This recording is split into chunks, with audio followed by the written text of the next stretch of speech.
I've tested all 61 Citadel Warhammer Contrast Paints, and these are the 5 I think are the most useful to actually have in your collection. These may not necessarily be the best colour, but you'll be using them time and again. Coming in at number 5, Dreadful Visage. This was actually the very last contrast paint I tested, so it's a bit of a latecomer to this list, but I was genuinely surprised by just how useful I found it to be. Incredibly thin, basically more of a wash than a traditional contrast paint. Over white it gives you this really subtle grey shading with just a slight purple tinge. It's perfect for adding definition to white, pale skin, ghosts or anything where you want some shading without completely changing the colour underneath. It's what Apothecary White should be. At number 4 we have Pilar Glacier. Again, this is another very thin, almost shade-like contrast paint. It may not be your go-to base colour, but that's exactly what makes it so useful. It's a really subtle icy blue that leaves loads of the undercoat showing through.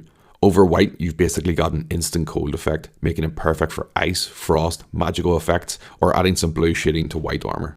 At number 3, we've got Imperial Fist. Possibly one of the least contrast paints we've got here, because there's barely any contrast effect whatsoever. But the coverage and the flow of this are fantastic, and it gives you this incredibly bright, vibrant yellow in basically one application. And considering how much of a pain yellow can be to paint traditionally, that's enough to make this one incredibly useful. At number 2, we've got Gore Grunt of Fur. Given the frankly ridiculous amount of leather and leather-esque things in the Warhammer universe, at least one of the browns had to make it to this list. It's perfect for those straps, belts, pouches, boots, holsters, wood, fur, basically all those little brown details that seem to be attached to absolutely every Warhammer model. Coming in at number 1, and probably no great surprise, it's Skeleton Horde. If I could only keep one contrast paint based purely on usefulness, this would probably be it. It flows really nicely, it gives you excellent definition, and it dries into this fantastic aged bone colour with those darker browns naturally collecting in the recesses.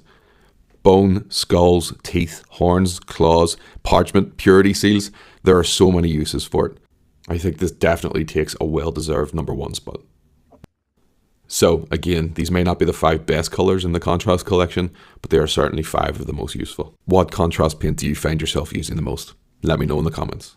And remember, if you've enjoyed this series, then any donations via the Buy Me a Coffee link in my bio are greatly appreciated to keep the paint flowing.